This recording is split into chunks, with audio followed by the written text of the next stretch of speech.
Moi, je suis pas rentré chez BNP Paribas en pensant que j'étais un banquier. Mhm. Je pensais que j'étais un tech qui bossait pour une banque. Il se trouve que la tech et la banque, ça fait qu'un, et ça fait qu'un depuis longtemps. Mais donc j'ai un état d'esprit d'expertise et de technologie. Donc il faut apprendre, il faut passer du temps, il faut se former.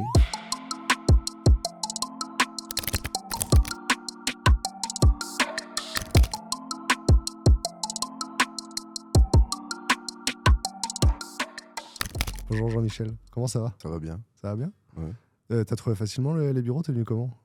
Ah ben, je suis venu en scooter. Est-ce qu'on peut se tutoyer du coup? Oui, on peut. Alors le but de cet entretien, c'est de faire le point finalement sur ton parcours chez BNP Paribas, d'accord? C'est vraiment un entretien RH mais hors temps, tu vois, genre on est dans la salle du temps, on n'est plus dans les locaux. Et le but c'est de savoir si à la fin de cet entretien, tu décides de re-signer pour 5 ans avec BNP Paribas. Est-ce que c'est cool? Et c'est toi qui m'embauches ou... Tu te réembauches tout seul. Ah d'accord, ah, c'est pas mal ça. Bah dans l'absolu, c'est comme ça que ça fonctionne, non? Non, je pense pas. C'est toi qui choisis le job, c'est pas le... c'est Ah pas- ouais, ouais. Ah ouais. Dans la première partie, on va parler de qui tu es, pour commencer. Est-ce que tu peux faire le point sur ton parcours, en fait? Comment débute ta carrière chez BNP Paribas? Bah, elle débute assez bizarrement par une rencontre. Donc moi, ça faisait longtemps que je voulais faire des télécoms. Je me suis retrouvé à avoir une mission SS2I chez BNP Paribas, Mhm. qui devait être assez courte. Et puis, bah, le midi, je déjeunais en face de BNP Paribas. C'était rue Bergère à l'époque. Et j'ai rencontré quelqu'un par hasard. J'ai bu un café avec. Et puis je lui ai parlé de moi et de ma difficulté à essayer de trouver des bonnes missions. Et j'ai eu de la chance parce que cette personne-là, c'était le responsable des télécoms de BNP Paribas. Et on a trouvé pas mal de points communs, on a sympathisé. Et puis je me suis retrouvé à avoir des opportunités que je pense que je n'aurais pas eu si je ne l'avais pas rencontré. Du coup, toi, tu as une formation plus télécom qu'informatique à la base? J'ai fait une école d'ingénieur réseau. Réseau? Alors, il y a toujours un distinguo entre réseau, télécom, c'est un peu la guéguerre, mais Ouais. donc c'était réseau. Alors, sans vouloir trahir le secret, tu as plus de 20 ans d'expérience chez BNP Paribas. Ouais, Un alors je sais pas ancien, si c'est quoi. un secret. Oui, j'ai 23 ans. Voilà. On a reçu quelqu'un ce matin qui nous disait je tiens à préciser, moi, ça fait que 5 ans que je suis avec BNP Paribas. C'était trop Ouais, il voulait le sympathique. préciser, en fait. Il s'attendait, il disait par rapport aux autres gens que vous avez pu interviewer, moi, j'ai pas tant de bouteilles que ça, quoi. Ah ouais. Est-ce que c'est si courant que ça que chez BNP Paribas, que les gens fassent des carrières longues? Ah, je pense qu'il y a quand même beaucoup de gens qui, quand on rentre chez BNP Paribas, finalement restent. Ouais. Ouais. Après, je pense que c'est générationnel aussi. Je pense que bon, c'était pas le cas de mes parents, mais je pense qu'à l'époque de mes parents, il y a même beaucoup de gens qui faisaient 40 ans dans la même boîte. Ouais. Donc le 20-23 ans, c'est quelque chose qui est assez courant. Il y a une certaine stabilité. On prend des banques américaines, c'est beaucoup Ouais. moins stable. Voilà. Après, qu'est-ce qui est bien ou qui est pas bien, c'est à définir. Mais je pense que le groupe est grand, donc il y a beaucoup de trajectoires possibles quand même. Alors, du coup, c'est quoi le parcours que tu as fait dans le groupe? C'est quoi peut-être les 3 moments clés de ta carrière? Bah, le premier, c'est cette embauche là, parce Ouais. que je me suis retrouvé d'un coup, franchement, téléporté dans une équipe d'experts. Les réseaux à cette époque-là, il n'y avait que les opérateurs et les banques qui étaient capables d'offrir des setups aussi complexes et larges. Donc ça, c'est le premier moment. Ensuite, j'ai eu la chance d'aller vers une technologie novatrice, et puis je me suis retrouvé en salle de marché parce qu'ils étaient demandeurs de l'installation de cette techno. Ça, c'était en 2002.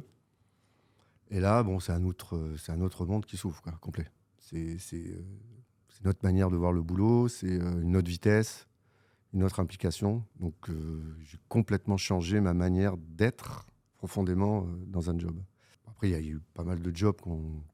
J'ai pris pas mal d'autres jobs, mais mon passage à Londres, quoi. Je suis parti vivre 9 ans à Londres en tant que CTO de Londres, dans un premier temps. Et là, pareil, c'est extraordinaire de pouvoir partir en expatriation. Ah, c'est pas un VIE sur 9 ans, du coup, hein. Non, c'est pas un VIE. Non, c'était une expatriation classique, comme c'est le cas chez BNP Paribas quand on part à l'étranger. Tu parlais déjà anglais? Voilà, ça n'a pas été un des points les plus touchy à traiter. Est-ce que l'expérience en salle de marché a été importante pour aller travailler à Londres?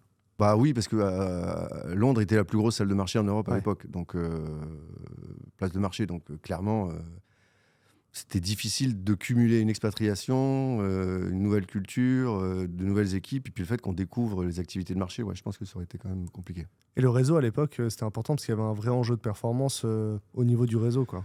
Ouais, c'était depuis les années 2000, le réseau était devenu vraiment un des axes différenciateurs entre les compétiteurs, quoi. Donc on cherchait, ça a été la milliseconde, ça a été la nanoseconde. On est parti, je sais pas, 3-4 ans, on a fait à peu près toutes les technos possibles. On est arrivé avec des flux, comment dire, des infrastructures de flux extrêmement élaborées. On a commencé à avoir des connexions intermarchés avec des ondes, des satellites. Enfin, ouais, je pense qu'en télécom, il n'y avait pas mieux, quoi, à l'époque. L'enjeu, c'était plus la latence que le volume, c'est ça? Ouais, beaucoup plus la latence, ouais. On va parler de l'entreprise sur la deuxième partie de cet entretien. Comment tu pitches BNP Paribas, du coup? Alors, BNP Paribas, c'est la plus grande banque en Europe, déjà. Mhm. C'est 184 000 personnes maintenant. C'est une institution, enfin, je veux dire, c'est un des piliers de l'économie européenne. Mais c'est aussi beaucoup d'innovation, beaucoup de pays connectés, de présence, de filières, de différents types de métiers. On ne fait pas que de la banque. Il y a des activités d'assurance, des activités immobilières. C'est ce qu'on peut appeler des gros groupes, on va dire, avec des impacts forts sur la société. Ouais. Donc, je pense qu'un des mantras d'ailleurs de BNP Paribas, c'est son rapport à la société et à l'évolution de la société. Technologiquement parlant, voilà, une banque à cette échelle, c'est quasiment ce qu'il y a de mieux, voilà, sur cet environnement-là. C'est 70 pays au total? Ouais. Parce que c'est largement plus que l'Europe au final. Oui, bon, de toute façon, les grosses banques françaises se sont appuyées dans leur développement sur les 2 derniers siècles, sur les différentes présences qu'ils avaient. Donc, que ce soit aux US, en Asie, ça a toujours été bien présent. On était très présent en Inde. Donc, oui, il y a une assise. Ça a accompagné, enfin, c'est des banques qui accompagnent quand même l'évolution de l'économie, alors, française à un moment donné, puis européenne maintenant. Hein. C'est une rencontre fortuite au restaurant qui t'a amené chez BNP Paribas. Mais finalement, dans cette histoire-là, tu racontes que c'est l'excellence. Tu cherchais des bonnes missions, tu cherchais ouais, c'est ça, des bonnes missions. Il y avait une forme de... C'était quoi une bonne mission? Qu'est-ce qui t'a fait rester, quoi? C'est quoi les arguments qui t'ont fait rester chez BNP Paribas dans un second temps? Moi, j'étais jeune. Alors, j'étais plus si jeune que ça, mais j'étais encore jeune à l'époque. Mais c'était mes premières missions. C'est difficile de sortir d'une école d'ingénieur parce que tout va très vite. Vous voyez, moi, j'étais pas apte à travailler dans une entreprise. C'est compliqué de comprendre une entreprise, surtout de la taille de BNP Paribas ou d'autres. Voilà. Et rapidement, on est un peu mis dans des missions où, en fait, on comprend rien ce qu'on nous demande. On est là et on pense qu'on a un mini savoir-faire et puis on est jeté en pâture en disant j'espère que tu coches la case tac tac parce que je vais à peu près avoir besoin de toi. Moi, je voyais pas ça comme ça. Je voyais vraiment travailler pour une compagnie, c'est m'inscrire dans cette compagnie et puis essayer d'évoluer à l'intérieur.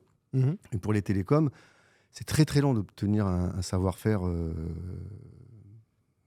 comment dire, avec un bon niveau d'expertise.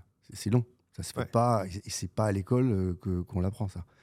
C'est pas en un an d'option qu'on l'a. On l'a en plusieurs années. Donc, faut avoir cette intelligence d'entreprise qui permette le temps long.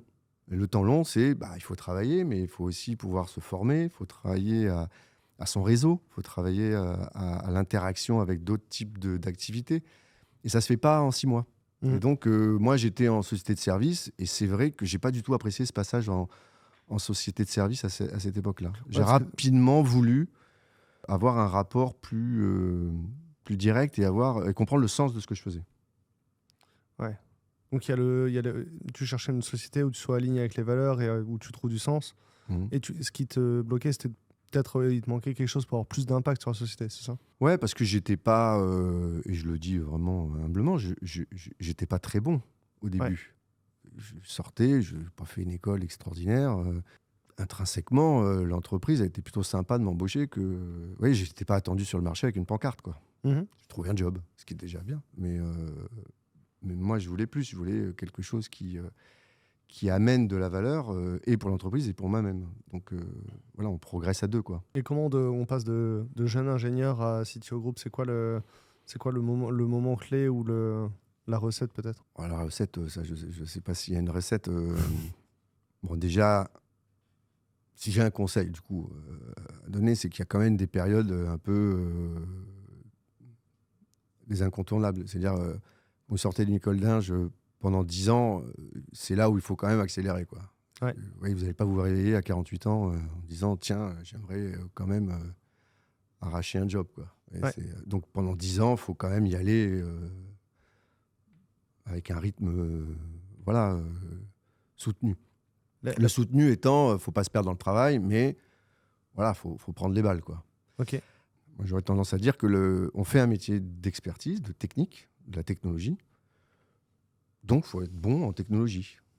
Moi, je suis pas rentré chez BNP Paribas en pensant que j'étais un banquier. Mhm. Je pensais que j'étais un tech qui bossait pour une banque. Il se trouve que la tech et la banque, ça fait qu'un, et ça fait qu'un depuis longtemps. Mais donc, j'ai un état d'esprit d'expertise et de technologie.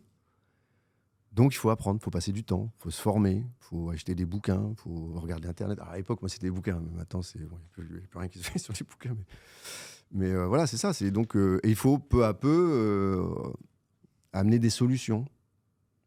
Et puis, vous êtes reconnu pour l'expertise ou votre connaissance sur certains sujets. Puis, votre connaissance sur certains sujets vous amène à aborder d'autres sujets où là, vous n'êtes pas encore attendu. Mais voilà, c'est comme ça que ça s'est passé. Est-ce que l'expatriation, c'est un passage obligatoire, tu penses, dans ce type de groupe-là pour accéder à des postes à responsabilité?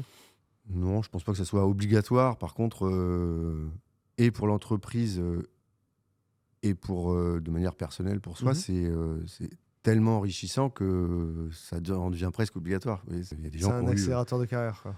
C'est chimique, quoi. Je ne sais pas si c'est un catalyseur, quoi. Je sais pas si c'est un accélérateur. Ouais, je comprends ce que tu es en train de dire, c'est que c'est pas coercitif, c'est pas nécessaire. Mais, non, c'est pas binaire, c'est pas oui ou non. Ouais. C'est... Il n'y a jamais personne à un moment qui dit tu es obligé de t'expatrier si tu veux y arriver. Mais en même temps, c'est vrai que c'est tellement enrichissant que tout le monde le fait. Du coup, c'est ça. Ouais. Ouais, je comprends l'idée. C'est vrai que depuis ce matin, on est dans les locaux. On a fait une interview ce matin et on a eu le temps de manger à la cafétéria, etc. Et moi, je suis assez étonné parce que c'est rare qu'il y ait autant de diversité visible en vrai que sur les photos. D'habitude, sur les photos, la diversité, elle est choisie. Ah oui. Et donc, du coup, quand on est en vrai, ça colle pas exactement. Est-ce que... j'en déduis que, du coup, que la diversité, c'est une valeur qui est ancrée depuis longtemps chez BNP Paribas. Ouais. Comment ça s'est passé? Est-ce que tu peux en parler? Alors, maintenant, socialement, il faut essayer vraiment de l'exprimer et de le faire savoir. Parce que je pense que c'est très important de le faire savoir. Mais c'est vrai que moi, quand je suis arrivé il y a 25 ans, d'abord en tant qu'externe, puis en plus après en tant qu'interne, moi, ce qui m'avait frappé immédiatement, c'est ce niveau de diversité. Ouais. Je veux dire, il y avait... alors bon, il y a 70 pays, alors ça aide beaucoup aussi. Oui, c'est pas une global culture, mais c'est la somme de toutes les cultures. Déjà, ça aide beaucoup l'entreprise à gérer cette problématique de diversité ou d'acceptation et de respect des cultures des autres. Ouais. Ensuite, il y a un aspect, là on est vraiment de nouveau dans la technologie, mais je pense que dans plein de services bancaires c'est le même. Ce qu'on recherche, la valeur cardinale, c'est aussi le fait d'être efficace et à l'écoute des clients. Et ça, personne n'est plus doué qu'un autre ou qu'une autre. Ouais. Tout le monde, selon ce qu'il est, peut le faire ou peut pas le faire. Donc, voilà, des histoires de religion, des histoires de genre, des histoires de qui on est réellement. Ça a toujours été très très bien accepté. Ouais. Moi, je me rappelle à Londres, en 2010, il y avait les premiers gros mouvements qui définissaient ce qui allait devenir vraiment les cadres de la diversité et de l'inclusion. Bon, ils étaient vraiment en avance, mais en fait, rapidement, on se rendait compte que c'était une valeur induite de l'entreprise, et depuis longtemps. Il n'y a pas eu de réflexion forte. Zut, il va falloir qu'on devienne inclusif. Ça ne s'est jamais passé comme ça. Parce que les collaborateurs, ça doit être le reflet des utilisateurs et des clients, c'est ça? Donc si vous cherchez à être une banque universelle, il faut avoir une forme de diversité dans les collaborateurs. Voilà. alors, sans mauvais jeu de mots, mais on veut être une banque universelle, on s'appuie sur l'universalisme. Donc, quelque part, on, voilà, encore une fois, le BNP Paribas souhaite vraiment être complètement en ligne avec la société. Aider la société, mais aussi porter des changements profonds de la société. Je me rends pas compte à quel moment BNP Paribas développe l'activité retail. Il y a toujours eu une activité retail quand tu étais dans le groupe? Ah oui, oui, c'est le métier, je pense, C'est le métier le cœur plus aujourd'hui? ancien de Ouais. BNP Paribas. Après, il y a eu les activités de marché se sont développées dans les années 70, 75, avec les premières ouvertures. Et puis après, il y a eu l'informatisation des bourses. Mhm. Et là, on est rentré dans des volumes et des problématiques nettement différentes. Mais le premier métier, c'est vraiment... c'est basique, une banque. Hein. Ça prête de l'argent, ça protège l'argent et ça vous permet de payer des choses avec Mhm. votre argent. Et ça vous fait des crédits. Après, on peut tourner autour du sujet. Je suis d'accord. Hein. Voilà. C'est pour ça d'ailleurs qu'on ne va pas dans n'importe quelle banque. Parce qu'on se dit, quand j'ai de l'argent, j'aimerais bien qu'il soit protégé et j'aimerais bien pouvoir payer tout le temps avec. Quoi. C'est de la sécurité, ouais. Et de la facilité. Sécurité et facilité, c'est deux mots pour définir les services d'une banque, tu penses? Ouais, alors il y a eu des challenges, les dernières années, il y a eu des challenges sur la partie facilité. Ouais. La partie sécurité, elle n'a jamais été... Mais si on revient, enfin, je veux dire, une banque, vous voyez, avec les Dalton, hein, Ouais. c'était ça. Enfin, je veux dire, vous mettiez de l'argent à la banque, les Dalton, ils attaquaient la banque, et puis Lucky Luke, il essayait de récupérer l'argent. Ouais, c'est à peu près ça. Les banques avec les coffres forts, il y a plus de... Ce n'est plus une problématique. Ah, ça existe encore aux États-Unis, mais... Oui, mais ce que je veux dire, c'est... Voilà, mais ça veut dire que cette donnée fondamentale que physiquement, quand vous allez dans une banque digne de ce nom, l'argent est protégé, du vol, c'est fait. Maintenant, ce qu'il y a de plus récent et de plus nouveau, c'est la cyber. Et on revient sur les mêmes problématiques. Ce qu'on veut, nous, principalement, c'est protéger notre client. Nos clients. Donc, protéger d'une malversation par rapport à sa donnée, que l'argent ne soit pas, on va dire qu'il n'y ait pas de fraude. Voilà. Mais c'est la même problématique. Elle est plus moderne, c'est tout. Parce que la banque à la Dalton, quand je suis allé au Canada, ça m'a étonné. En fait, en vrai, en France, on est hyper en sécurité bancairement. Il faut sortir de la France pour se rendre compte que c'est pas le cas partout, quoi. Ouais, et puis il y a surtout... Moi, je trouve que quand vous baladez au Canada ou aux US... vous voyez quand même la différence de consolidation des banques sur ces marchés-là. Vous allez aux États-Unis, vous voyez encore des banques régionales, quasiment avec des formats de banque comme à la Joe Dalton. Hein. C'est-à-dire, voilà, carré, en milieu, avec un petit parking, et puis planté au milieu d'une... J'ai acheté une voiture, les chèques, comme les chèques sont pas garantis, si tu fais un chèque en bois, on te retrouve pas. Hein. Et donc, du coup, la voiture, il faut l'acheter en cash. Et je suis arrivé à la banque, je dis, bon, il me faut $2000 de cash pour la semaine prochaine. Enfin, $2000, monsieur, il n'y a pas besoin de prévenir. En fait, c'est... Voilà. Ils ont effectivement énormément de cash. Donc, il y a quand même des sujets encore. Alors qu'aujourd'hui, en France, si tu veux 2000 euros en cash, tu appelles la banque à l'avance pour qu'ils les préparent. Quoi. Ouais. On est d'accord. Oui, il y avait ça. Et puis, il y avait le nombre de retraits. Enfin, le nombre de lignes sur mon compte était limité à 25 opérations par mois. Si tu as le droit de faire ça, en fait, en vrai, tu vas quand même garder de l'argent dans un matelas quelque part parce que tu vas pas utiliser ta carte bleue dès que tu fais quelque chose, sinon ça te rajoute une ligne. Parce que moi, je sais pas combien j'en fais par jour. Rien que là, j'en ai fait 3 juste pour ce matin pour acheter des tickets de métro. Parce qu'à chaque fois, je me suis pas plus rappelé si je devais faire l'aller et le retour en patati. Donc 3 en paiement. Donc ça part trop vite là. Alors c'est quoi, on va parler plus de ta position dans la boîte et parler aussi de l'environnement technique de la boîte.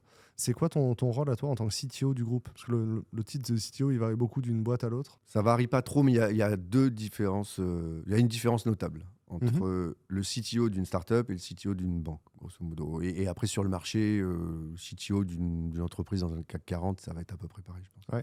CTO... le job CTO, il vient dans les années 2000 aux US et en Angleterre principalement.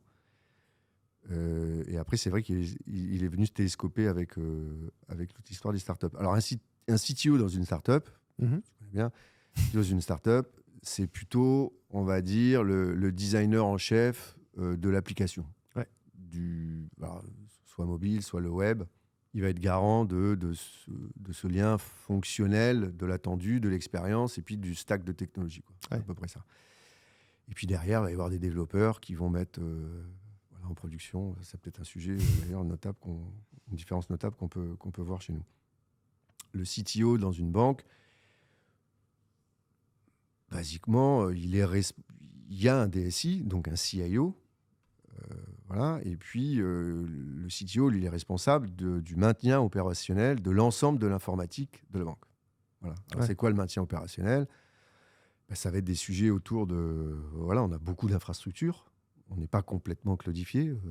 On est une start-up, donc 70 pays, c'est quand même une empreinte IT qui est assez considérable. Donc il y a maintien opérationnel. Alors maintien opérationnel, ça va être installation des data centers, les infrastructures, les operating systems, les bases de données. Pardon ? Le CTO, c'est celui qui fait le run plutôt que le DSI ? Non, il n'y a pas de notion de run ou de change. Où le CTO, c'est celui qui fait le run, et le CIO, c'est celui qui fait le... Ou le DSI, il y a des boîtes où le CTO, c'est celui qui fait le dev, et le DSI, du coup, le CIO, c'est celui qui fait le run, quoi. Ah ouais. C'est plus ça, c'était plus ça mon intuition de base. Mais du coup, c'est vrai. Ah ouais. Bah non, c'est triste. Donc toi, tu fais pas les applications, du coup, tu fais les infras. Bah moi, je suis responsable de la production des infrastructures pour le groupe.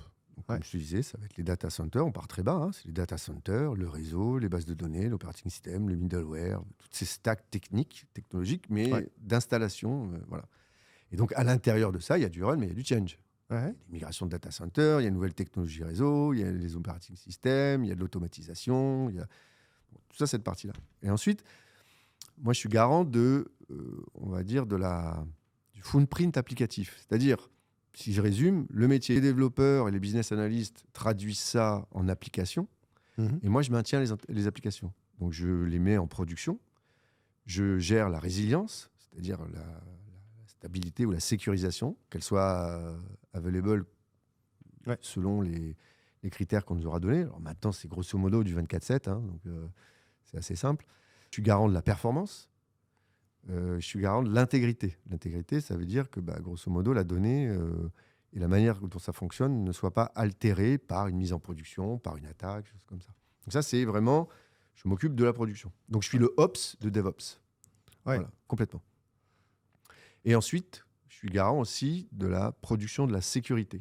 C'est-à-dire qu'il y a, chez BNP Paribas, il y a un CISO, Chief Information Security Officer, qui lui décline des politiques et des procédures de sécurité, et moi je les décline en termes d'outils, on va dire de production.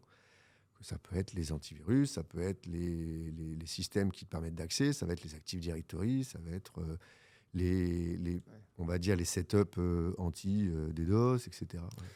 Les firewalls, tout ça. Est-ce que ça fait quoi, ce que tu disais dans la première partie, c'est-à-dire qu'il y a un enjeu innovation dans la performance des réseaux, il est encore réel aujourd'hui. C'est-à-dire que l'infrastructure, c'est un vrai enjeu d'innovation, quoi. On parle souvent de l'hiver de l'IA. Je ne sais pas si c'est un terme sur lequel vous êtes familier. Alors l'hiver de l'IA, il y a eu vraiment une explosion dans les années 70, 80. Et puis quand ils ont réussi quasiment à mettre la main sur quelque chose d'hyper novateur, ils n'avaient pas les performances machines. Donc, dans les années 90, l'IA, on appelle l'hiver de l'IA, c'est-à-dire qu'il n'y a plus rien qui sortait, tout le monde s'en désintéressait. Je pense qu'il y a eu quand même un hiver des télécoms. Il y a eu vraiment, c'est monté en termes d'activité et en termes même d'appétit des nouveaux entrants à faire du télécom jusque 2005, 2006, mi des années 2000. Et ça s'accélère quand Et en fait, à partir de cette période, il y a eu beaucoup de bons ingénieurs télécoms sur le marché. Les technos sont devenus assez stables. Les boîtes se sont toutes équipées. Les opérateurs, elles avaient leur offre. Et donc, ça s'arrête à peu près en 2010. Et de 2010 à 2017, alors c'est pas précis, hein, mais je vois à peu près ces phases-là. Bon, on a été dans un BAU télécom assez classique. Alors que puis après, un BAU, je ne l'ai pas l'acronyme. Alors, business as usual. Pardon. Alors, je suis désolé, j'ai plein d'acronymes. Je suis vraiment désolé. Pas de souci. Voilà. Le quotidien. On était stable. Et sur la techno, on n'avait pas de difficulté. Et après, ce qui est venu, c'est deux choses. C'est l'expérience. Tout à l'heure, on en parlait, la facilité d'usage. Donc, le digital. Et les premiers lancements de projets cloud. Et là, depuis 5 ans, il y a une accélération, il y a vraiment un retour du télécom, au cœur Ouais.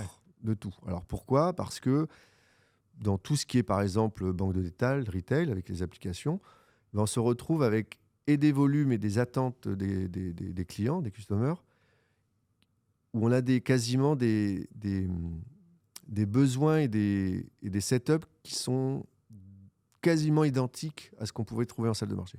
Ouais. C'est-à-dire le même besoin de réactivité, le même besoin de vitesse, le même besoin de scalabilité.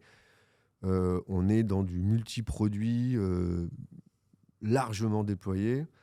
Donc ça, c'est vraiment nouveau. Donc les télécoms doivent répondre à ça. Mm. Donc vous voyez, par exemple, le paiement instantané. Bon, je ne suis pas très loin des SLA du salle de marché. Je dois contribuer. Dès que je suis en paiement instantané, je dois m'assurer. Comment dire, j'ai l'obligation d'animer le marché, c'est-à-dire d'être en mesure de faire des paiements instantanés. On se retrouve avec des volumes de paiements qui sont monstrueux. Par exemple, dans le Black Friday, on a des millions de paiements dans une journée, ce qu'on n'avait pas avant. Et donc, on est vraiment dans du volume et de la manière de faire de l'informatique, de l'IT identique. Et puis après, le télécom est revenu en force sur... vous voyez, les projets cloud, ce n'est pas des projets isolés. Ça a été le cas au début. Vous aviez, voilà, les gens, ils avaient un peu d'espace chez Amazon, un peu chez Microsoft, ils faisaient leur tambouille. Oh, au début, c'était même beaucoup de Shadow IT dans le cloud. Hein. Voilà, Shadow IT en plus. Et il y avait très peu d'interaction, d'inclusion entre ce monde-là et le monde, ce qu'on appelle nous le monde on-premise, c'est-à-dire en interne. Voilà. Ouais. Ça, c'est terminé. Les deux mondes sont en train de s'intégrer complètement et on est en full hybride. Les grosses boîtes sont en full hybride. Ouais, c'est pas un système avant, parce qu'effectivement, avant, on pouvait avoir un système, un plan de continuité de l'activité qui était sur le cloud, mais en fait, on garde le on-premise tout le temps, et puis au pire, on se fait remonter. Ça marche pas, ça. C'est des trucs qui, à l'échelle, ça ne marche pas. Non, c'est juste ça. Tout comme il y a eu des grosses discussions ou propositions de valeur en disant aux équipes, ce que vous allez faire, c'est... Vous êtes une informatique à deux vitesses. Il y a ceux qui vont lentement et puis ceux qui vont vite. J'espère pour vous que vous êtes dans ceux qui vont vite, parce que ceux qui vont lentement, on va les laisser tranquillement aller lentement. Ouais. Donc ça, c'était le two speed. Et ça, c'était mélangé avec les initiatives digitales. Ouais. Donc ce qui va vite, c'est la transformation. On mettait le legacy de côté, et puis vous partez en digital, vous étiez dans le cloud, et puis vous partiez vite. Alors ils sont tellement partis vite, certains, qu'on les a plus jamais revus. Vous voyez, ils étaient très loin. Ils étaient même plus trop dans l'entreprise. Donc voilà, en ce moment, toutes les banques, principalement les banques, ont eu ce problème de rassembler et de consolider et de dire non, on a un seul système d'information et il a plusieurs types d'installation, types d'utilisation, articulation. Voilà. Il a fallu travailler les jointures. Les jointures, c'est l'hybride. Et ça, le télécom, il est essentiel. Voilà. Ouais. Et donc, on se retrouve de nouveau avec des personnes extrêmement pointues sur les réseaux au niveau télécom. Moi, j'ai eu depuis 6 mois, je me remets un petit peu à participer à quelques meetings autour de certaines techno-télécoms. Je suis vraiment assez bluffé de... Voilà, c'est parti très loin, quoi. En plus, même en France, les infrastructures serveurs et réseaux, une quantité de décès, c'est un monde qu'on ne voit pas quand on est côté dev. Ouais. Et ce qui est bizarre, c'est que c'est un monde qui était extrêmement présent il y a 10 ans dans les boîtes, dans les grosses boîtes, hein, pas que les banques. Hein. Vous prenez des acteurs automobiles, vous prenez des EDF, voilà, ils avaient ça. Mais en fait, c'était pas très sexy.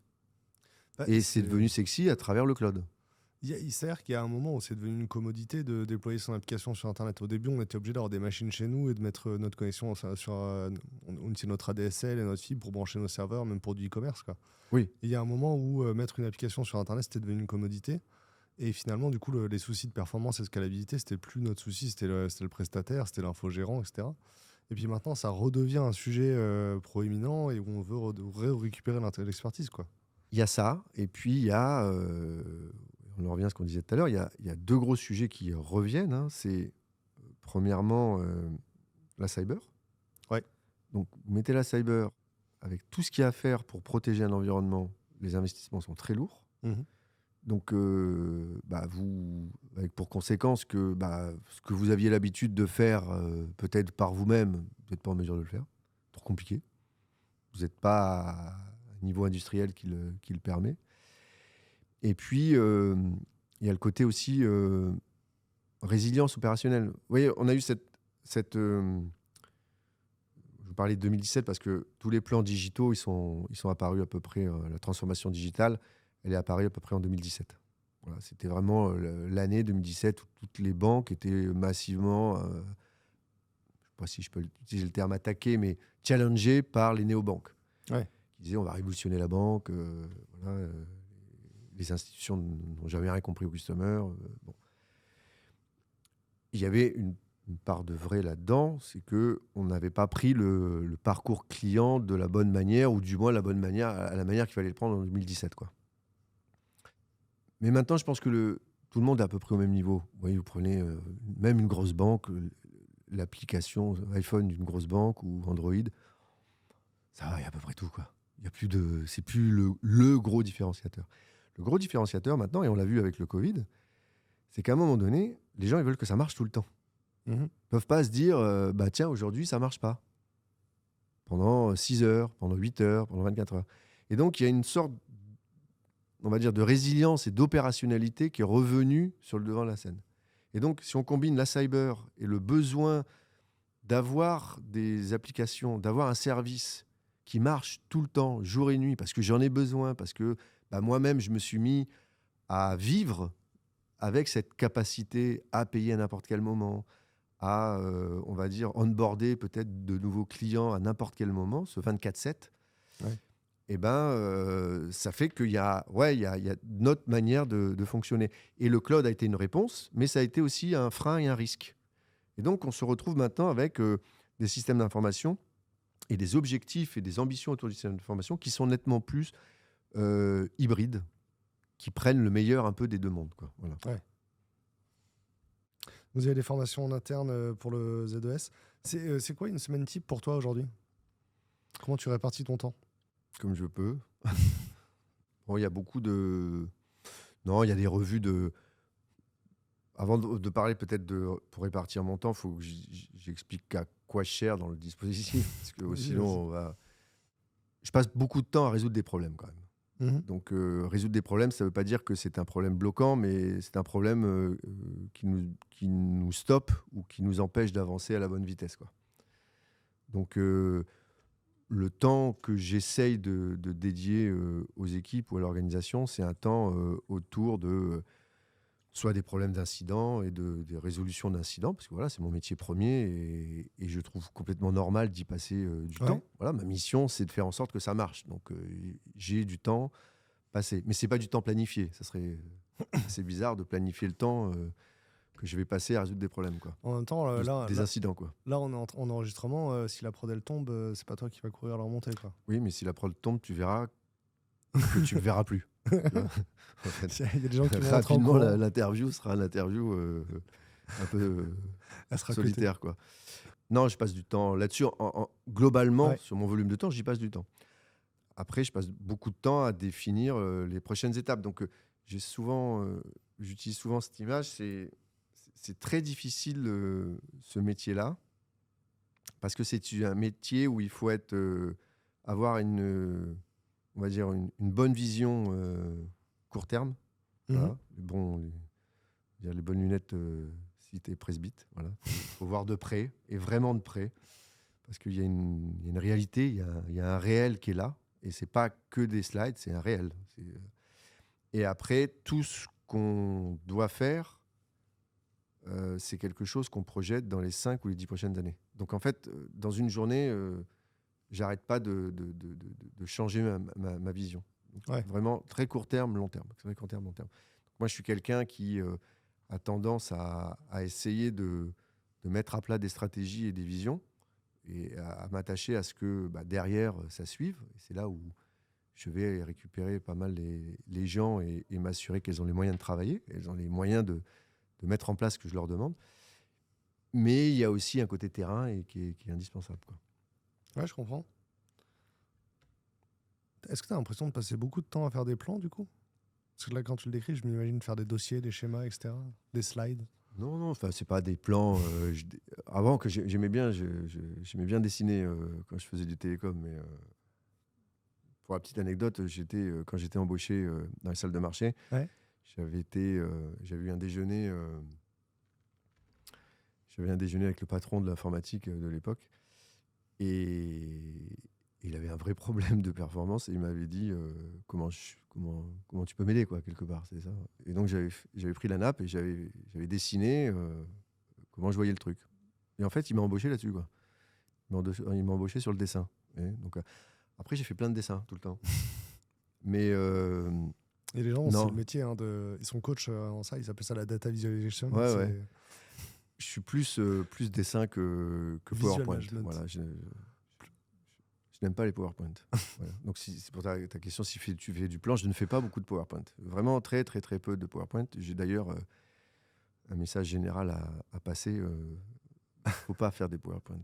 Il faut essayer de parler, d'écouter, d'écrire. Voilà, une bonne phrase avec un sujet, un verbe, un complément, ça marche très bien. Mais pour revenir à ce que je fais au quotidien, non, en fait, je suis l'activité, donc j'essaie de la manager. Donc, je vais voir, j'ai des plans stratégiques, j'ai des projets, je suis l'avancée des projets. Je peux rencontrer des vendeurs ou des boîtes qui vont m'amener des services. Mhm. J'ai des meetings de gouvernance. Voilà, c'est une grosse boîte qui est régulée. Donc, voilà, j'ai des meetings sur la cyber. La cyber, ça me prend... vous voyez, je pense que il y a 10 ans, la cyber, ça me prenait 10%. Mhm. La cyber, maintenant, ça me prend grosso modo 50%. Ouais. Donc, C'est devenu le sujet numéro 1 pour les DSI. Pour ouais, les CTO. quasiment. Il faut vraiment être... faut être bicéphale sur la sécu. Ok. Comment tu disais que ouais, tu passais beaucoup de temps avec les équipes. Comment tu fais pour qu'elles soient impliquées, pour qu'elles soient concernées, tu vois, par les enjeux, par les projets? Il y a une manière communicationnelle. Voilà, déjà, il faut savoir ce qu'on veut faire et il faut essayer de réussir à bien expliquer ce qu'on veut faire. Et donc, il y a quand même un côté... Oui, moi, je suis arrivé au groupe en fin 2019, la deuxième partie de 2019. On a de suite lancé un plan. La mission qui m'avait été donnée, c'était de globaliser la production pour BNP Paribas et autour des 3 axes, infrastructure, application, sécurité. Donc, on a lancé un grand plan. Bon, j'ai fait des réunions, des tonneaux, j'en ai expliqué, on l'a présenté à tous les métiers, aux acteurs de l'informatique, patati. Mais à un moment donné, les vrais acteurs de la transformation, c'est la personne, le développeur, la développeuse ou la personne qui fait les télécoms, qui va le faire en fait. Le plan, à la fin, il est dans ses mains. Vous l'avez fait, vous l'avez mis sur papier, c'est super.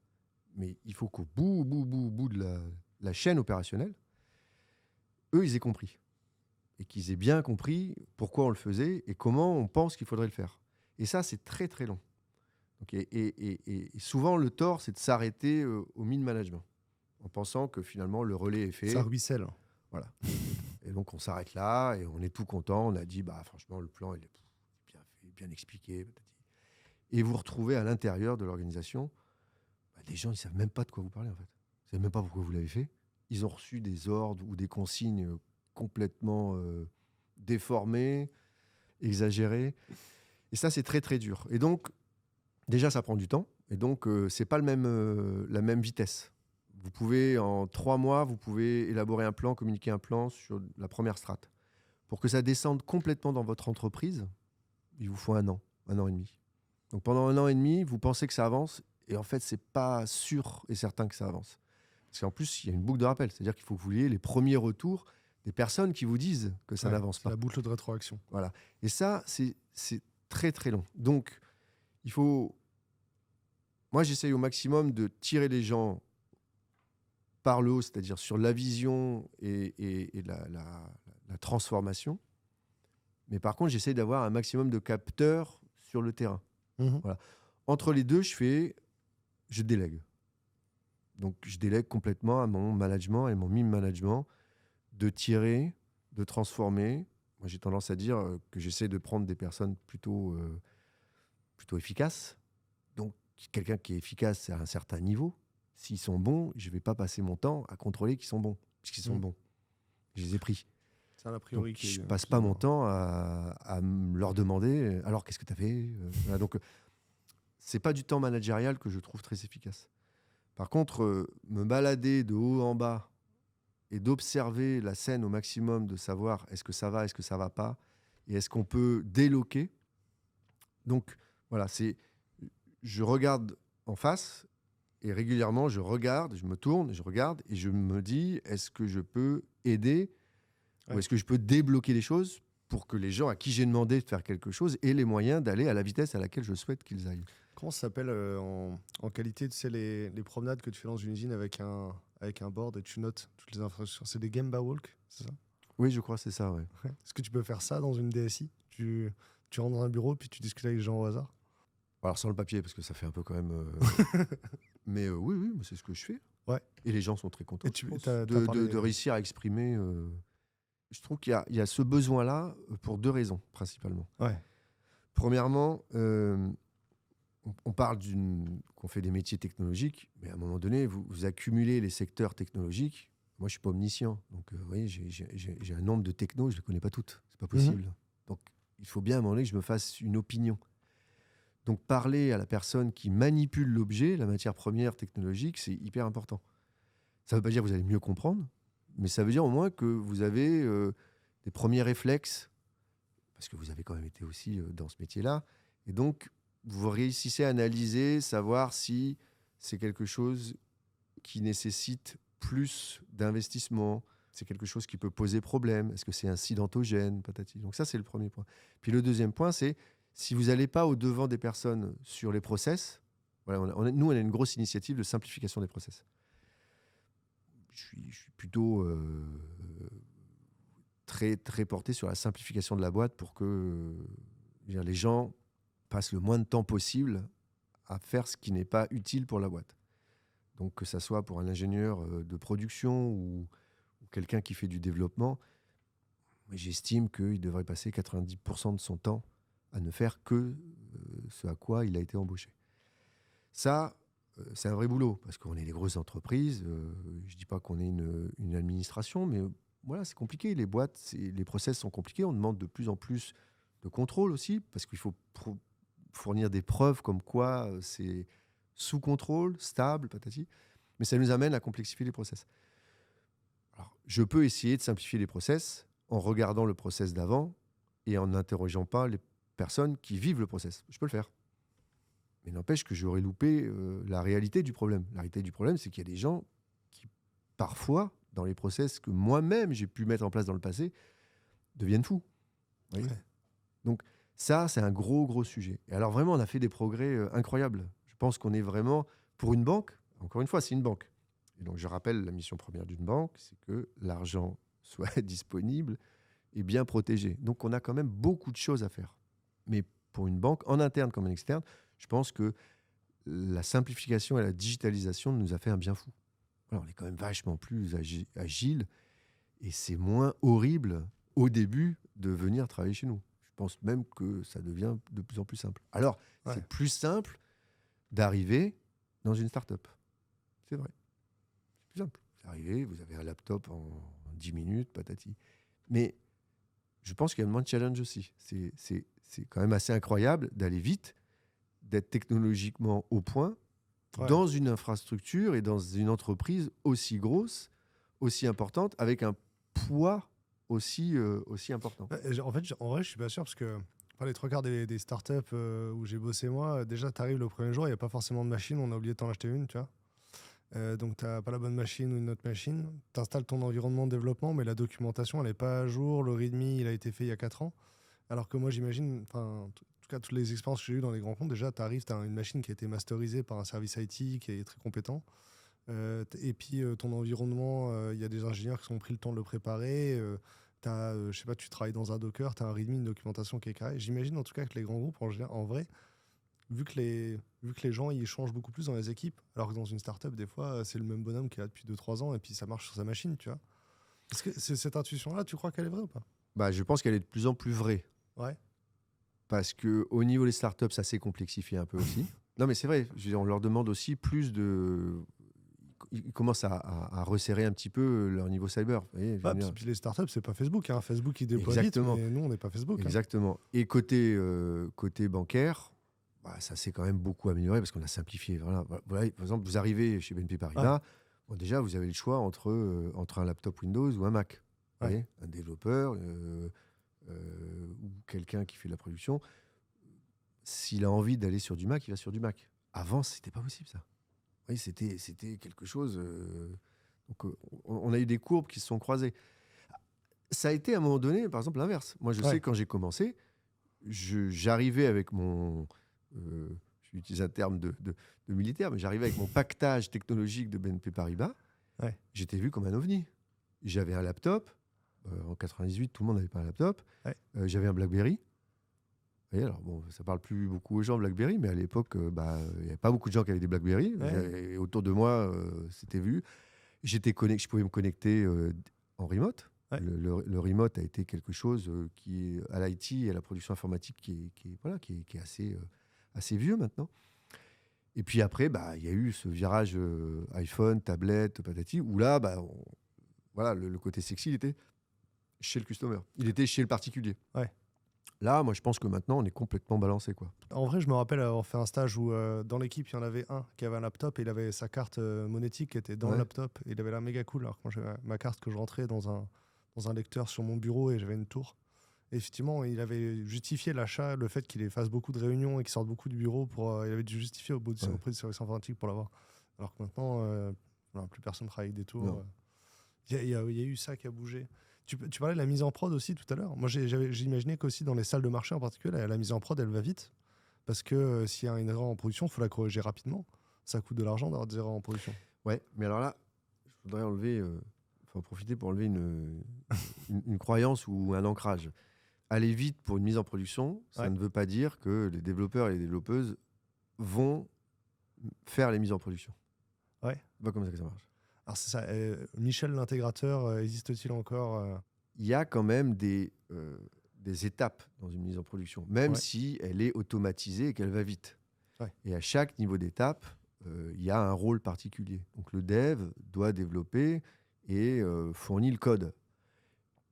En ce sens, lui, il est dans cette chaîne de « je produis du code ».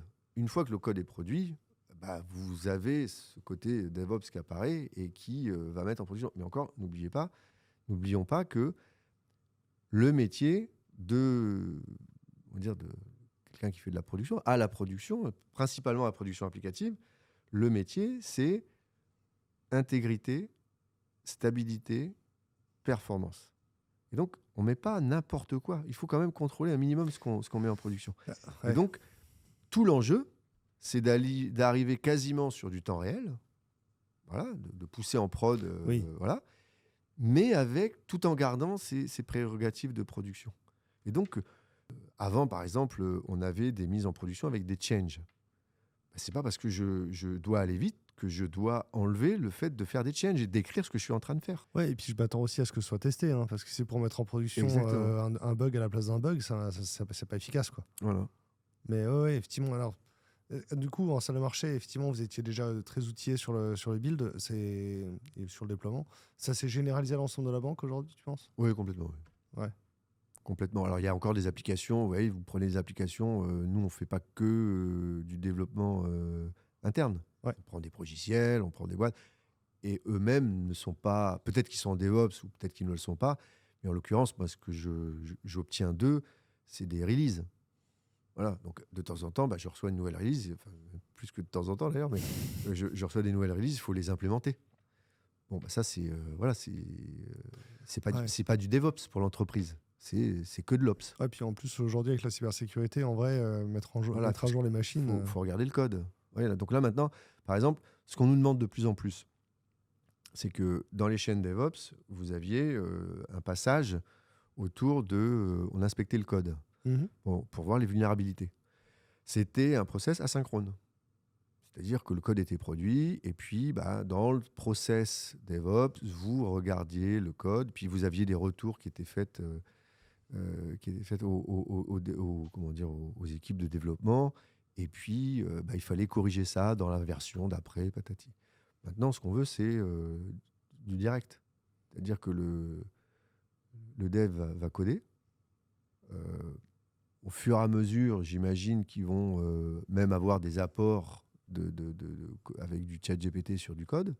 Et puis ce code-là, immédiatement, il va passer dans un outil de scan, mais au même moment. Ouais. Et il aura les retours quasiment instantanés des vulnérabilités qu'il a introduites avec son code. Ouais, et ça, c'est quand même assez nouveau. Parce que plutôt avec parce que c'est vrai qu'il y a beaucoup il commence à y avoir des développeurs, des crafts qui vont tester leur code en temps réel, en boucle continue. Là, tu parles plus d'une analyse de code type Sonar, quelque chose comme ça. Exactement, ouais. Ça demande du CPU sur une machine de dev de faire tout ça. En fait, nous, ce qu'on a mis, c'est on a externalisé toutes les plateformes de dev dans des infrastructures. Ouais. Que ce soit sur du cloud ou que ce soit sur nos infrastructures internes. Donc, le développeur développe de moins en moins sur la CPU de son laptop. Ouais, mais du coup, il a besoin de latence. Non, c'est juste le coding et on va dire la compilation ou même son IDE, quoi. Il se fait directement sur les infrastructures. Et lui, il est plutôt en remote dans ces cas-là, quoi. Ouais, mais du coup, si on code tout le temps en remote, si je suis chez moi et que le VPN est chargé parce que c'est la mauvaise météo, ma machine, Bah non, parce que votre écosystème, il est en interne, en fait. Ouais. Votre laptop, ça va devenir juste un émulateur. Ouais. Mais votre code et votre génération de code et votre compilation de code, tout est fait en dehors, qui n'est pas fait chez vous, quoi, en fait. Ouais. Donc, il n'y a pas de latence là-dedans. Ouais, je comprends. L'usine logicielle est distante. Exactement, ouais. Pour la dernière partie, on va parler des enjeux de manière générale chez BNP. On en a déjà abordé beaucoup. Mais là, si on essaie de se projeter à 5-10 ans, à quoi ressemble BNP Paribas ? Bah, à mon avis, il y a une entité financière encore plus ancrée en Europe, clairement. Mhm.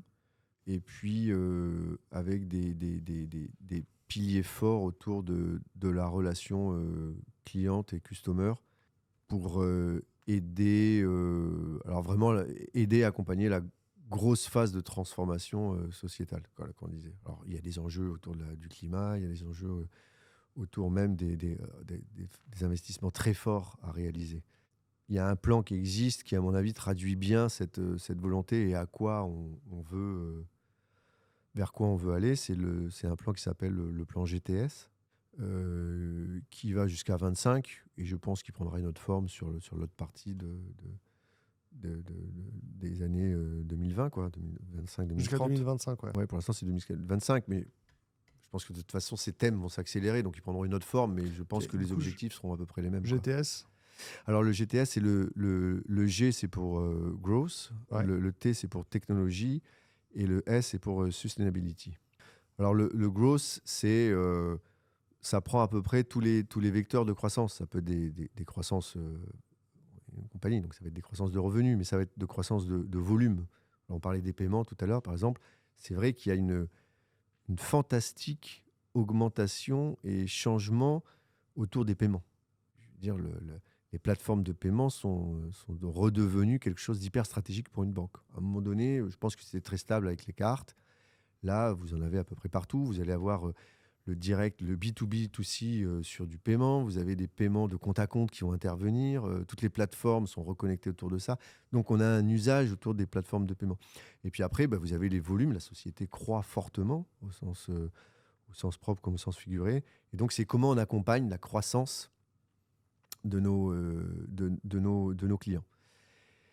La technologie, c'est le volet moyen, quelque part. On se dit, bon, on rentre dans une phase où, de toute façon, la banque officialise quelque part qu'elle est technologique. Alors, c'est une officialisation parce qu'on ne l'a jamais trop dit, mais ça fait 50 ans ou 60 ans que les banques sont ultra technologiques. Et que ça fait 60 ans, je pense, que sans la technologie, de toute façon, il n'y aurait pas de banque.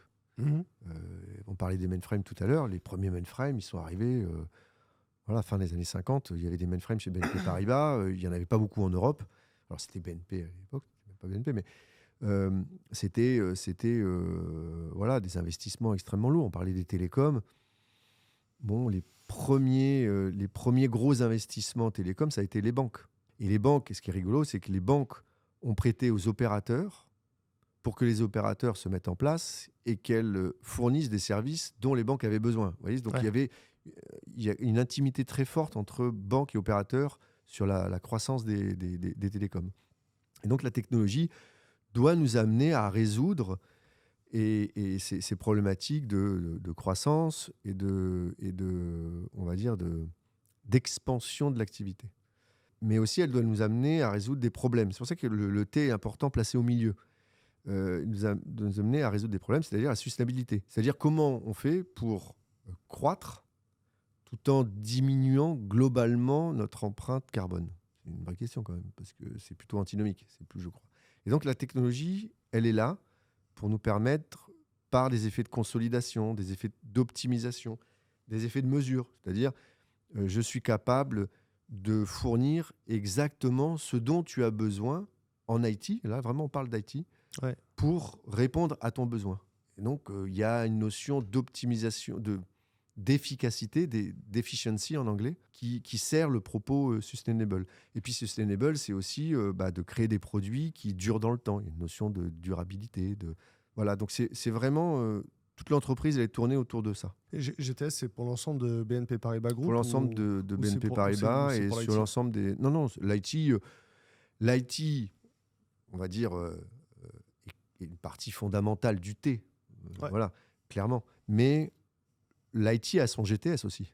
Oui, parce que la croissance pour l'IT, ça peut être le fait d'avoir plus de data centers, Exactement. plus de Voilà. zones. Comment j'installe, ou si je combine le growth avec la sustainabilité, comment je fais pour avoir plus de volume, mais avec quelque chose qui est plus, on va dire, managé et avec une empreinte plus faible. Et ça, c'est le T qui répond. Et Ouais, donc, la sustainability côté business, du coup, c'est aussi avoir un modèle qui soit pérenne. C'est-à-dire que j'imagine à une certaine échelle, un produit, il a une certaine rentabilité. À une autre échelle, il peut ne plus en avoir du tout.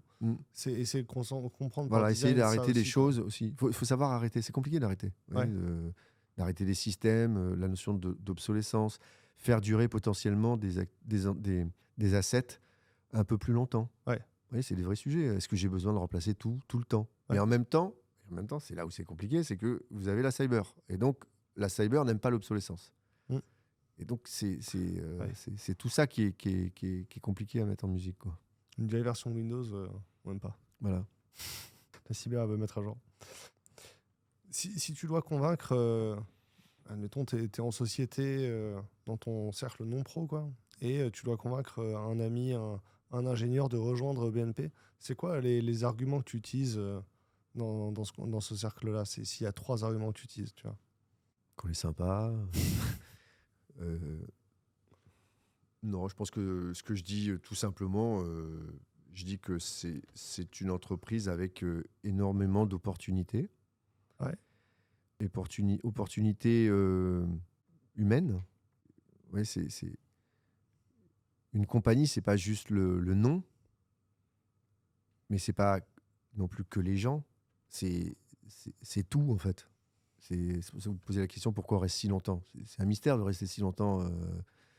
C'est parce que le cadre le collectif est là.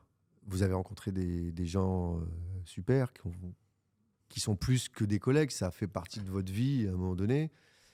La stratégie, les valeurs sont celles que vous avez envie de mettre en place. Donc voilà, le premier truc que je dirais, c'est j'ai l'impression qu'il y a à peu près toutes ces choses-là ici. Voilà, c'est pas, il n'y a rien d'atrophié. C'est assez équilibré, c'est assez sain. Voilà, c'est une boîte qui est saine. Je dis pas que c'est pas compliqué de bosser dans une banque et chez BNP Paribas, c'est compliqué. C'est des métiers qui sont très exposés. On attend beaucoup de vous, mais c'est une entreprise qui est saine. Il y a des opportunités technologiques. Voilà, je vais parler à des gens qui font la techno, j'imagine. Même si je ne suis pas un geek chez moi, donc je ne parle pas que de ça. Et donc, mais je dirais que je ne pense pas qu'il y ait une matière ou une catégorie technologique qui ne soit pas adressée dans la banque. Vous voyez, je pense qu'il y a tout. Je pense que personne ne peut dire « Oui, mais moi j'aime ça en technologie, puis dans une banque et chez BNP Paribas, il n'y a pas. » Non, ça n'existe pas. Il y a tout. Donc si vous aimez la technologie, je pense que le frigidaire est bien rempli. Ouais. Et puis le troisième point, c'est ce qu'on disait tout à l'heure, c'est les opportunités des métiers géographiques. Voilà, c'est beaucoup de métiers, c'est pas simplement que le retail. Vous avez des gens qui font du lease, vous pouvez aller travailler dans la salle de marché, vous pouvez travailler dans un pays, vous pouvez travailler dans la cyber, dans la conformité, vous pouvez travailler en Italie. Enfin, voilà, le champ est large. Et le champ est large sur les technologies, sur les domaines, sur la géographie, et en même temps toujours à taille humaine, même si c'est 190 000 collaborateurs. J'ai l'impression que ce que tu décris par la boîte SN, c'est les relations entre les gens, elles sont vachement équilibrées. Il n'y a pas de caste, il n'y a pas de séparation, tu vois. Ouais, c'est assez équilibré parce que chez BNP Paribas, et c'est un peu différent dans d'autres entités, hein. Vous prenez une banque américaine, c'est pas organisé comme ça, mais on est quand même organisé entre des entités globales, métiers, des filiales. Voilà, il y a des. Vous voyez, par exemple, on a Cardiff qui gère les assurances. Je pense que tout le monde connaît Cardiff. Cardiff, c'est une filiale. Les gens qui travaillent chez Cardiff, ils se sentent BNP Paribas / Cardiff. Ouais. Mais ils se sentent Cardiff. Ouais. Vous allez retrouver ça dans les salles de marché. Vous allez retrouver ça. Et puis après, il y a un axe très fort d'appartenance, qui est l'appartenance territoire ou régionale. Donc vous êtes en Asie, vous êtes aux US, vous êtes en Europe, avec l'ensemble des cultures et des diversités qui vont avec. Et donc c'est vrai que ces trois axes font qu'il y a beaucoup de communautés d'intérêt à taille humaine. Ouais. En plus, ça reste gigantesque, hein, dans le quartier. Il y a 8 Valmy, c'est ça? 8 bâtiments. Ouais, alors c'est peut-être je ne sais pas s'il y en a 8 ou 7, je crois. 7. Ouais, sur la fin de l'interview, c'est les questions d'ouverture. Imaginons, on arrive avec une machine à remonter le temps, à ouvrir une fenêtre sur le passé. Et tu peux parler à ton toi du premier jour pour lui donner un conseil, un secret pour que sa carrière se passe bien. C'est quoi le conseil que tu te donnerais a posteriori? Il faut réussir à écouter l'ensemble des signaux qui vous sont envoyés. Ça peut être par les gens qui vous veulent du bien. Ouais. Vouloir du bien à quelqu'un, ça veut dire qu'ils vont passer du temps à essayer de faire que vous progressiez. Voilà. Et c'est incroyable. Vous voyez, moi, j'essaye, mais c'est pas un réflexe tout le temps. Vous voyez, de se dire, tiens, lui, je le trouve, ou elle, je la trouve intéressante. J'ai envie de lui donner du temps. Voilà, juste ça. Et donc, c'est hyper important. Donc, c'est moi ce que j'appelle les croisements, les opportunités. Je vous racontais tout à l'heure, voilà, moi j'en ai eu plusieurs. Elles ont été, ça a changé ma vie. Ouais, le premier conseil, c'est ne fais pas confiance qu'à ton mérite. Ouais. On ne mérite jamais tout. On mérite un bout, peut-être, voilà, mais on ne mérite pas tout. Il y a des gens qui vous donnent des choses et il faut juste avoir l'intelligence de le recevoir. Parce qu'on pense qu'on est fort et qu'on n'a pas besoin des autres. Et l'idée, c'est... Oui, on pense qu'on est fort et qu'on n'a pas besoin des autres. Puis je pense qu'il y a un côté un peu égotique qui fait que beaucoup de gens pensent qu'ils sont dans telle école ou dans tel métier ou dans telle situation simplement parce qu'ils sont géniaux, grâce à eux. Et en fait, non, ça ne se joue pas comme ça. Il y a plein de gens derrière qui, en fait, vous ont permis d'arriver là où vous êtes. Ouais. Donc ça, c'est le point principal pour moi. Une série d'opportunités, quoi. Voilà. Et ça revient à la valeur de la boîte. Ouais. Est-ce que BNP Paribas, voilà, le conseil que je peux donner, c'est quand vous arrivez dans une entreprise, posez-vous la question, est-ce que cette boîte-là, elle est capable de mettre ça en place, de faire qu'un parcours... moi, je suis arrivé, tu parlais de 8 Valmy. Bon, moi, mon premier job en tant qu'embauché, BNP Paribas, une fois que j'avais réussi à passer le truc, j'ai mis les câbles des premiers switches de ce qu'on appelait Valmy 1. Là, j'ai mis les câbles. Et j'ai progressé. J'ai progressé jusqu'au job que j'ai maintenant. Et je ne me suis jamais senti freiné par quiconque. Ça ne veut pas dire que tout le monde me voulait du bien tout le temps et que tout le monde ne voulait pas à ma place, d'ailleurs. C'est normal.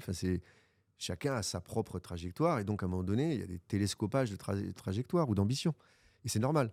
Mais est-ce que ça s'est fait dans de bonnes conditions, de manière respectueuse? Ouais, je le pense, honnêtement. C'est dur. Mais voilà, c'est dur, mais c'est sain. Encore une fois, c'est sain. C'est la toute dernière question. Sur Wheel of Death, nous, on est un média où on aide les gens à trouver leur recette du bonheur dans l'IT, dans l'informatique, dans la tech. Et tous les invités, à la fin, ils rajoutent un ingrédient dans la grande recette qui a été concoctée par l'ensemble des invités. C'est quoi l'ingrédient que tu veux proposer aux gens, tu vois? L'ingrédient que tu veux mettre aujourd'hui dans le grand chaudron du bonheur de Wheel of Death? Moi, je pense que l'ingrédient, c'est la fiche de poste d'un ingénieur. Ouais. Grosso modo, tous ces jobs-là, c'est des jobs d'ingénieur, quoi. Ouais. Un ingénieur, moi, à la base, ça construisait des ponts. Et le pont, c'est super parce que ça permet de rassembler les gens, ça connecte deux rives, donc ça fait avancer quand même. Vous voyez, l'humanité, elle a avancé sur des ponts. Mhm. Bon. Ça fabriquait des ponts. Et ces ponts, ils durent. Et donc, moi, l'ingrédient, c'est penser ingénierie, penser à ce que vous fabriquez, bah, on s'en rappelle. Que ça serve à quelque chose et que vous puissiez être fier dans quelques années en disant c'est moi qui l'ai fait ça. C'est un truc, voilà, c'est moi. Puis ça crée du lien entre les gens, quoi. Voilà, exactement. Ok, cool. Merci beaucoup, Jean-Michel. Eh ben, merci beaucoup. Ça s'est bien passé? Bon, ouais, ça s'est bien passé. J'ai un torticolis là, je pense, mais. Est-ce que tu re-signes pour 5 ans? Oui. Ok, cool.